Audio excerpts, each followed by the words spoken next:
नेपाल में एक अहम घटनाक्रम में रविवार को केपी शर्मा ओली को प्रधानमंत्री के तौर पर नियुक्त कर दिया गया।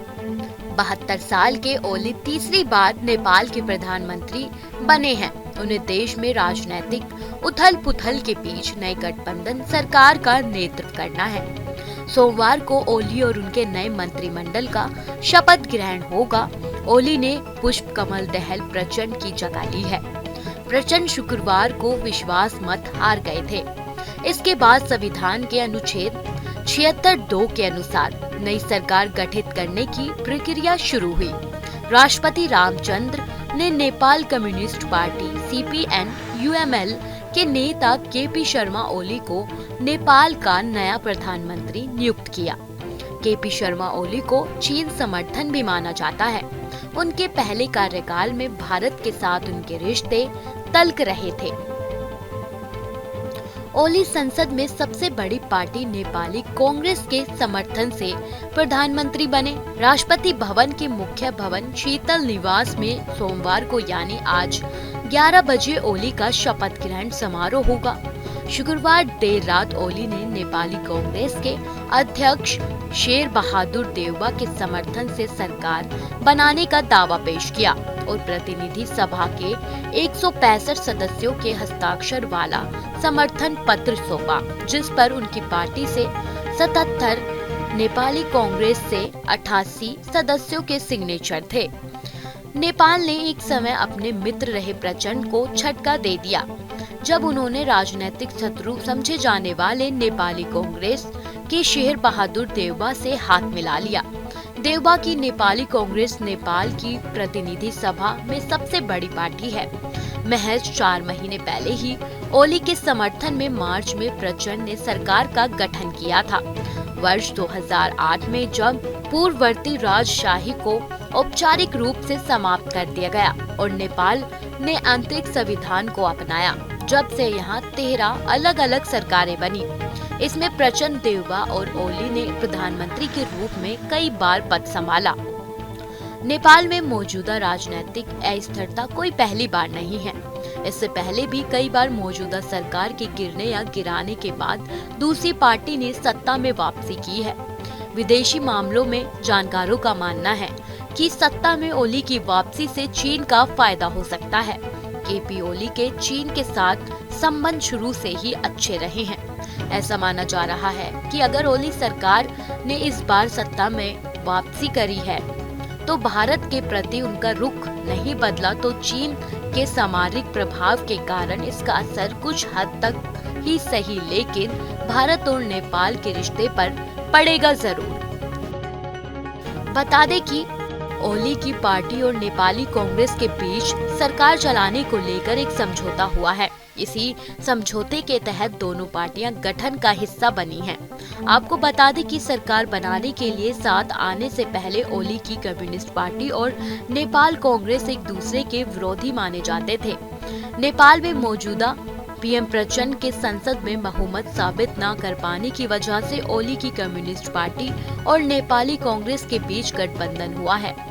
इस गठबंधन के तहत जो शर्तें रखी गई हैं वो ये हैं कि अगर सत्ता में वापसी करने के बाद पहले 1.5 साल के लिए ओली नेपाल के पीएम बनेंगे और 1.5 साल के बाद देउबा ये पद अगले 1.5 साल के लिए संभाल लेंगे। बता दें कि नेपाल में 2027 में आम चुनाव होने हैं। नेपाल में मौजूदा राजनीतिक अस्थिरता कई बार हो चुकी है। इससे पहले भी कई बार मौजूदा सरकार के गिरने या गिराने के बाद दूसरी पार्टी ने सत्ता में वापसी की है। विदेश मामलों के जानकारों का मानना है कि सत्ता में ओली की वापसी से चीन का फायदा हो सकता है। केपी ओली की चीन के साथ संबंध शुरू से ही काफी अच्छे रहे हैं। ऐसा भी माना जा रहा है कि ओली के आते ही भारत के प्रति अपना रुख नहीं बदला तो चीन के सामरिक प्रभाव के कारण इसका असर कुछ हद तक ही सही, लेकिन भारत और नेपाल के रिश्ते पर दिखेगा जरूर। नेपाल भारत के पड़ोसी मुल्क में से एक है। बीते कुछ समय से जिस तरह से चीन की रुचि नेपाल में बढ़ी है, उसी तरह देखा जा रहा है कि नेपाल भारत के लिए कूटनीति स्तर पर अब बेहद खास हो चुका है। ऐसे में अब जब नेपाल में ओली सरकार की वापसी तय हो चुकी है तो ये जानना भी जरूरी है कि आखिर इसका असर भारत पर कितना पड़ेगा। जानकारों का मानना है कि ओली ने एक बार फिर नेपाल का प्रधानमंत्री बनने से नेपाल और भारत के संबंध में ज्यादा कुछ बदलाव नहीं होगा। वहीं कुछ जानकारों का मानना है कि अगर केपी ओली प्रधानमंत्री हैं तो ये भारत के लिए एक बड़ी चुनौती साबित हो सकती है। अगर हम बात करें कि कैसा रहा है ओली का पिछला कार्यकाल, तो ओली ने 11 अक्टूबर 2015 से 3 अगस्त 2016 तक देश के प्रधानमंत्री के रूप में कार्य किया। इस दौरान नई दिल्ली के साथ काठमांडू के संबंध तनावपूर्ण रहे। इसके बाद वह 5 फरवरी 2018 से 13 मई 2021 तक फिर प्रधानमंत्री रहे। इसके बाद भी वह तत्कालीन राष्ट्रपति बीदा देवी भंडारी की वजह से 11 मई 2021 से 13 जुलाई 2021 तक पद पर बने रहे। केपी शर्मा ओली ने अपने पहले कार्यकाल में भारत पर नेपाल के आंतरिक मामलों में हस्तक्षेप करने और उनकी सरकार गिराने का आरोप लगाया था। नेपाल ने बोर्ड एरिया को लेकर भी कड़ा रुख अपनाया था। उनकी सरकार ने चीन के इशारों पर भारत के कुछ इलाकों को अपने नक्शे में दिखाया, जिसे भारत सरकार ने खारिज कर दिया था।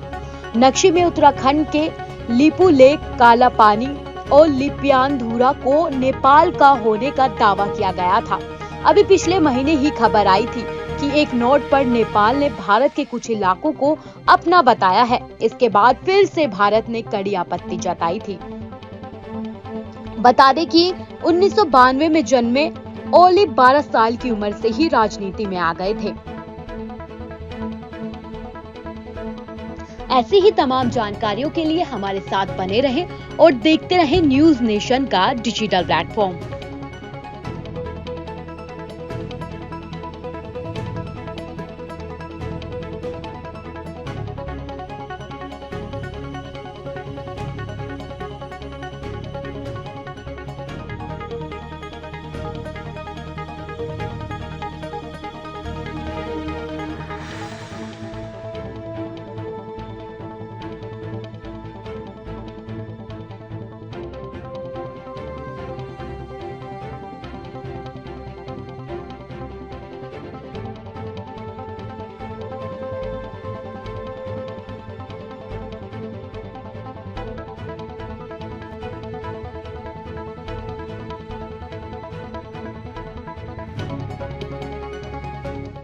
न्यूज नेशन अब व्हाट्सएप पर खबरों के ताजा अपडेट के लिए न्यूज नेशन के इस QR कोड को स्कैन करें।